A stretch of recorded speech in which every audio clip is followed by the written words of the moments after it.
Just in time for the Kentucky Derby, Calumet Farm Bourbon has released a rare limited edition Centennial collection in honor of Calumet Farm's 100th anniversary, which includes 5 Kentucky straight bourbons and the brand's first ever rye whiskey. So today we have the first one I'll be reviewing, which is the Calumet Farm 17-year-old glass decanter Centennial Bourbon. A big age statement, a fancy box, a hefty price tag.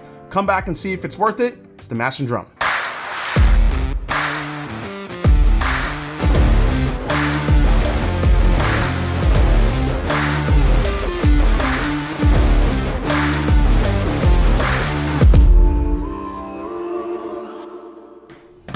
What's up, folks? I'm Jason C. from the Mash and Drum, and welcome back to the show. Like, subscribe, and help me keep climbing to 100,000 subscribers here in 2025. Appreciate it, everybody. So after a little time off, a little bit of craziness going on in my life, it's good to be back and good to dive into some of these bottles. I have a lot of catching up to do, so a lot of content coming your way. So real quick, founded in 1924 on approximately 1,000 acres of bluegrass in Fayette County, Kentucky, Calumet Farm has become a legend in American horse racing. Calumet Farm has been home to 2 Triple Crown winners, 8 Kentucky Derby champions, 2 Belmont Stakes winners, and 11 Hall of Fame inductees. There's no doubt that the farm has earned its place in racing history. Now, Calumet Bourbon is owned by Western Spirits Beverage Company, which has aged its premium stock of Kentucky straight bourbon whiskey for over a decade. Now, over this time, barrels have been sampled and picked over to select barrels that meet their very high standards. Now, as I mentioned, this is one of the 5 releases in the Calumet Centennial collection. Now, the 17-year-old Kentucky straight bourbon whiskey is bottled at 117 proof. The bourbon was drawn from hand-picked barrels in a private reserve and individually numbered. It uses a number 4 char. It's non-chill filtered. It's packaged in this very pretty box for the low price of $399. All right, so I wanted to show you guys how this opens up. I know you saw it in the B-roll, but essentially this box opens up in this nice gatefold. The bottle is inside. It's actually strapped in with a little bit of a button here. So there's a button that actually keeps the little strap of the button on it that keeps the bottle held inside. But once you open it, once you take the bottle out, what you're left with is this gold background, which has the Calumet Centennial logo on it. It's a very pretty presentation if you like that. So let me close this up. And then the bottle itself, it's very reminiscent of Hill Rock Estate out of New York. It has that, that big square type of bottle. Everything's individually numbered. It's a beautiful presentation. All right, let's open this up. Are you kidding me? The cork just broke on me? That is not cool. That was the first time me opening this and the cork just broke. Wow, that's not great. All right, well, I'm gonna have to get a wine opener now. That sucks. I'm just saying, for that amount of money, that should not happen to a cork. So I'm gonna have to get a replacement cork for this. Wow, that's unfortunate. All right, so let's get a pour. My broken cork. I can't even, I'm just gonna put that on top. All right, so this is the box for the 17. Now, tomorrow I will post a review for the 18. And as you can see, the 18 is a little bit more, there's a lot more going on with the 18 here. It's a huge, beautiful decanter that's in here. And this this retails for about 500 bucks. So like I said, it's been an expensive week with these Calumets, but generally when you see an anniversary or some type of milestone celebration, usually it adds dollars to the price, and I think that's what we're seeing here. So let's dive into the 17, see what we get. Now this has that 18% rye mash bill we typically see out of Bardstown, Kentucky, most notably from Barton or 1792 bourbon. The nose on this is fantastic, I will say that. For 17 years, it doesn't come off over oaked. It's got a really, really nice cherry punch here. That's a typical note you get from that mash bill. Love the oak. Again, not overpowering. You definitely have some vanilla. It's very well rounded. You have your vanillas, your caramels, more of a vanilla extract type of vibe it's got. But yeah, it's that dark cherry, almost like a borderline cherry cola. Just kind of puts it over the edge. Maybe a hint of chocolate here too. But let's give it a taste. It's a very, very good high-aged bourbon. Great spice here. I love the rye. It's very indicative what you would find from just a very, very well-aged Kentucky straight bourbon whiskey, especially at this age. I don't think it's over oaked by any means. Sometimes you think 17 years, it's gonna be a little too much, but this is actually really nice. Yeah, it's good. This gives you all the little ebbs and flows that you look for in a really good high-aged bourbon. You have oak up front, really good spice from the front of the palate to the back. I think that's what I love most about that mash bill, that 18%. Gives you great spice. I think the best part of this whiskey right now is the finish. The finish is just going on forever here. Almost an effervescence to it. It's giving me a little bit of a tingle on the back of the palate there, which is inviting a lot of black pepper, a lot of cinnamon, nutmeg, some really nice baking spice, almost a hint of like a jalapeno pepper there too on the back end. But I do think that little hint of a dark fruit, that cherry vibe it has, I think is important, because without that, I think it would just be a little bit more of an oak and spice driven experience.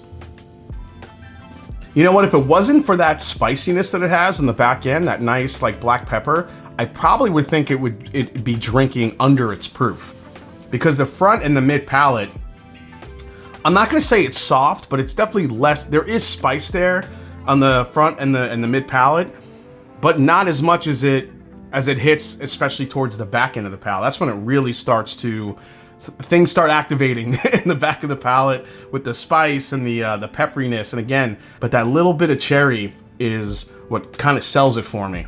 All right, just as a quick comparison, I am going to pour a little bit more of the 15 here. I actually looked for the 16 and I don't think I have any 16 left, but I do want to try the 15. It's probably better to go 2 years back rather than, 1 year. So we'll see what we get here. Again, 105 proof on this one.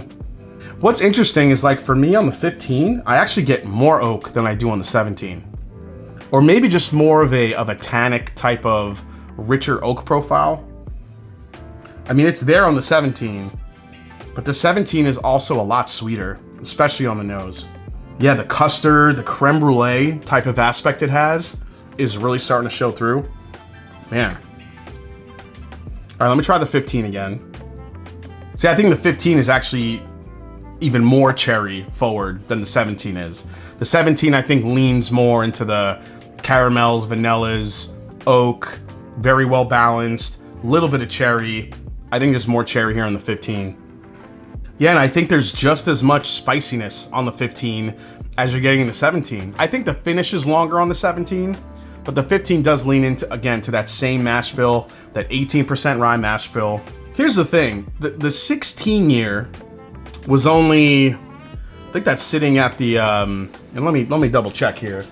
So the Calumet Farm 16 year, at least here where I live in Ohio, retails for $159.99. So you're looking at 160 bucks, that's $10 per year, which is not always the rule of thumb, but it's a pretty good guideline when you're looking for a decent value.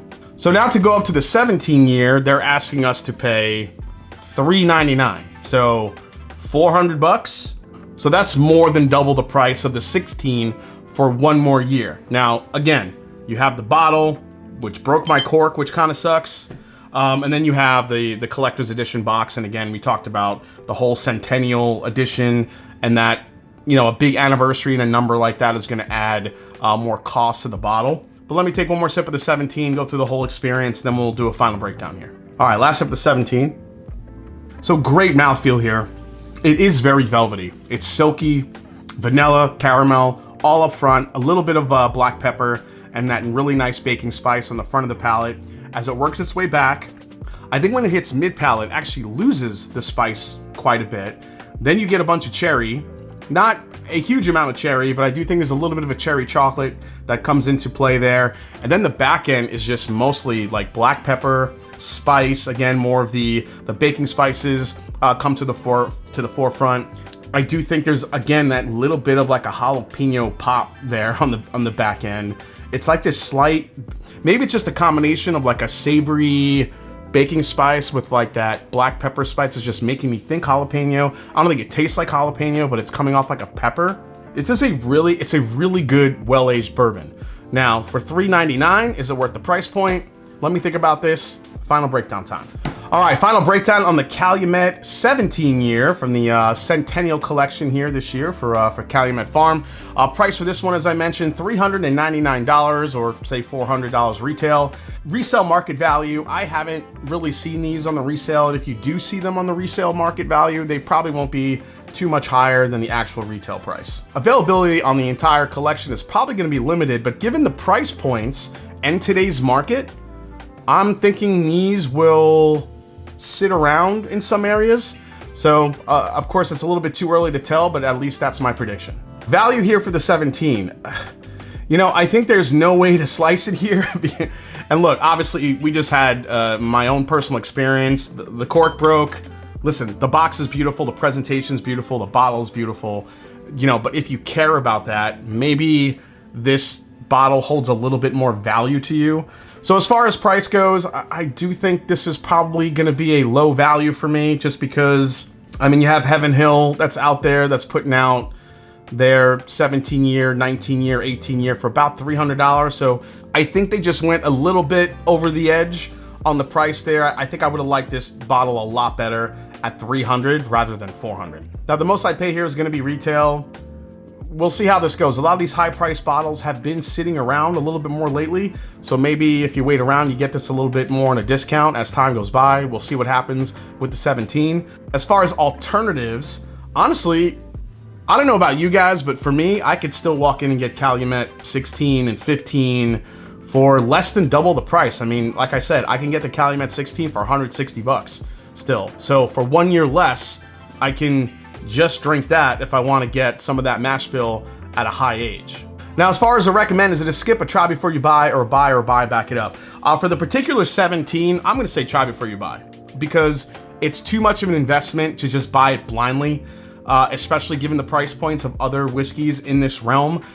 I don't think it's over the top good. I think it's a very, very well crafted bourbon. It's a beautiful blend, great 17-year profile. It's more sweet than oaky, which is what you kind of worry about when you're getting into ages in this upper, you know, close to the 20-year range. But so as far as that, it has that going for it. I think it's actually a really delicious flavor profile. However, the price point on it is just a little too over the top. I understand the whole marketing thing, the Centennial, all that stuff. But I think when you have the 18, which is at 500, which comes in this big, beautiful decanter, and like I said, we'll see that review tomorrow, the 17 kind of falls into a weird category where it's a little bit too much. I think if the 17 year was, again, even at 300, even 250 for what you're getting compared to the 18, I still think, even though that would have been a little bit pricey, I still think a lot of people would have felt better about it. I just think at 400 is just a little bit too much. So if horse racing is your thing, you love Calumet Farm, you love this whole presentation, and you want to buy a bottle, then fine, do not pay over retail for it. But for those of you that maybe just interested in the bottle, I would definitely try it before you buy it, before you plop down about 400, over 400 with tax to buy this one. All right, guys, I hope you enjoyed this review for the new Calumet 17 Centennial Edition. Hope you enjoyed it. If you did, hit the subscribe button below. Please hit the like button. If you haven't yet, follow me on Instagram. Let me know down in the comments what you think about this one. Did you guys have your eye on this one where you're hoping it was a cheaper price point? Before we go, I do want to start kind of a cool thing on the channel where you guys get to ask me some questions. We'll do a little bit of a question of the day. So at the end of every single episode, we can, you know, if you guys have a question that you put down in the chat, it could be about bourbon, it could be about sneakers, it could be about whatever you want it to be about. If you just have a question about my favorite music, then leave them down in the comments. I'll start answering them and showing your comment in the video. So again, with all that said, it's not about the whiskey, it's the people you share it with, and I will see you next time right here on the Master and Drum. So next one up, this 18. I think you're gonna be interested in that one. Cheers, guys.